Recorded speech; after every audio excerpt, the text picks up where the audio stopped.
The reciprocal function family, also known as rational functions. Today we're going to be graphing these rational functions. These functions specifically model inverse variation. So they have the form a over x, and it's called the reciprocal function, or we've called it before the rational function.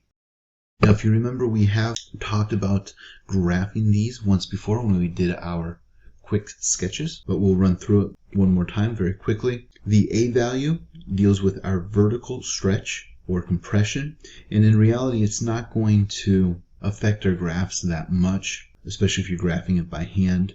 The k value is outside of the parentheses, so that's going to be vertical translation up and down.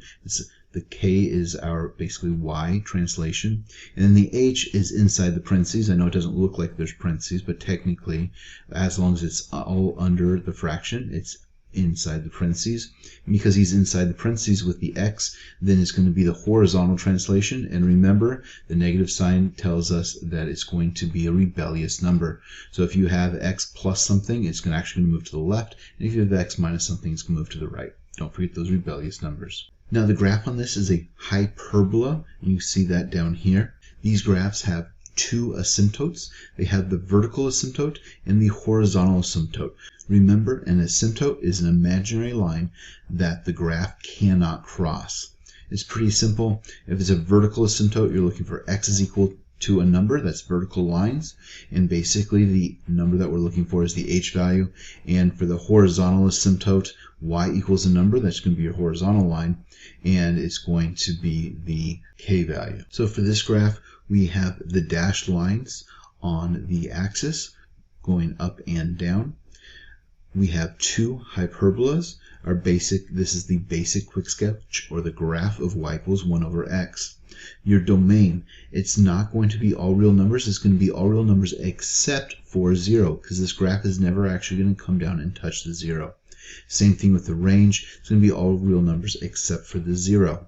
Now, later on, we can poke holes in this and do other things to the domain and range. But as for now, your domain and range is always going to be the all real numbers except for where your asymptotes are.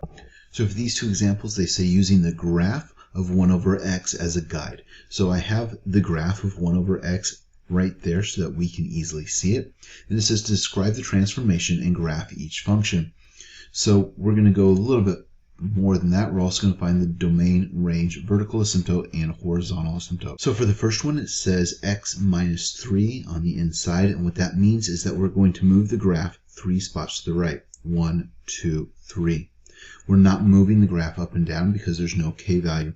So we still have a horizontal asymptote straight through the x-axis. And now we have a vertical asymptote going through x is equal to 3.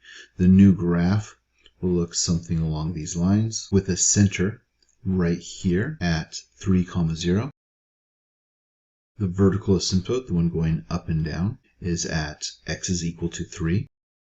The horizontal asymptote, the one going side to side, is at y is equal to 0. Now the domain and range. There's two ways of writing the domain and range.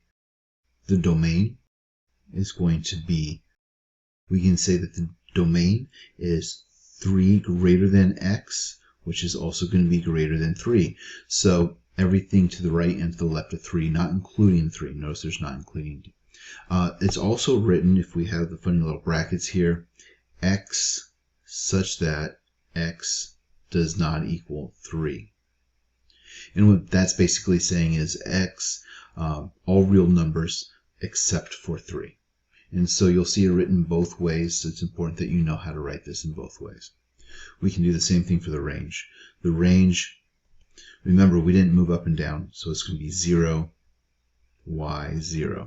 Or y such that y does not equal 0.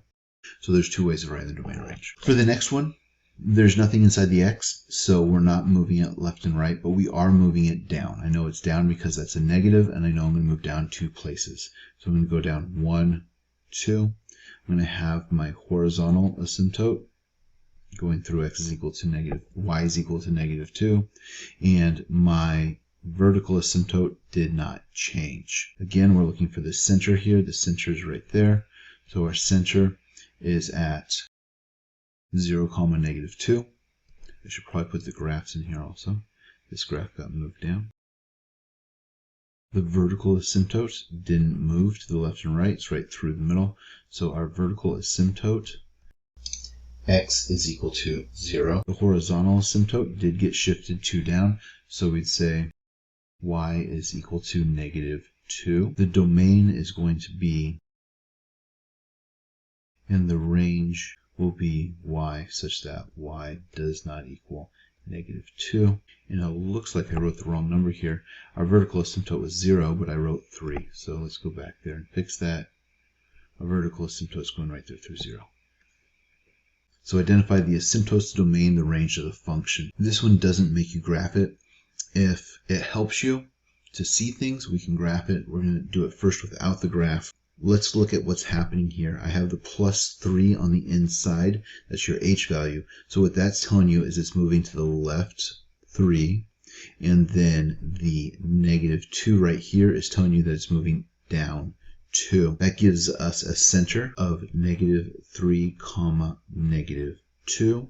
Because we moved 3 to the left, that's where I got that negative sign. The vertical asymptote is simply the x value.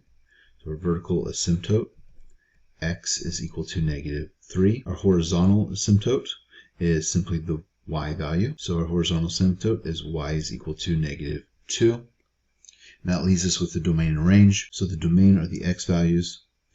Domain is going to be all real numbers except for negative 3. So the easiest way to write it is with a little bracket, x such that x does not equal negative 3. And then the horizontal are the y values. So our range is y such that y does not equal negative 2. Okay, so if we were to graph this, hopefully you can see that the graph was moved 3 to the left and it was moved 2 down. And then we have the dashed line to give us our horizontal asymptote at y equals negative 2. We have our vertical asymptote at x equals negative 3. And we have our center there at negative 3, comma, negative 2. So you don't really need to graph this to see it, but sometimes simply looking at the graph helps. So this one's a little different. They gave us a base equation, and then they gave us the asymptotes, and they want us to create the actual final equation. I'm also going to graph it because we haven't graphed the negative yet, and we haven't graphed one with a 3, so we're going to graph these also. So this tells me that x is equal to negative 1. That means my graph, or my asymptote, moved to the left 1. So I put a dashed line there. Now, y is equal to 3. That means my asymptote moved up 3. And now you can see the center is right here. Now they're not asking for the center, but we'll go ahead and throw it on there. So our center is at negative 1, comma, positive 3.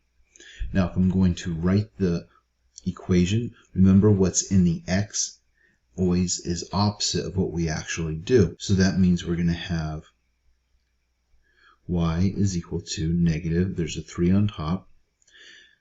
Because of the 3 right here, I just copied that over. Then on the bottom, we're going to have an x plus 1 because we moved to the left 1. So I put a plus 1 because he's rebellious, doing the opposite. And then plus, we have the 3 right here, he's positive, plus 3.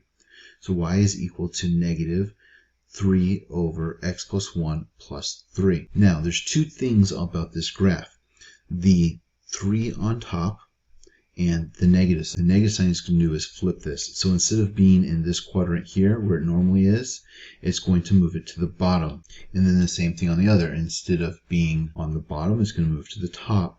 So what it's going to look like is this right here. We're going to have a graph here, and we're going to have a graph right there.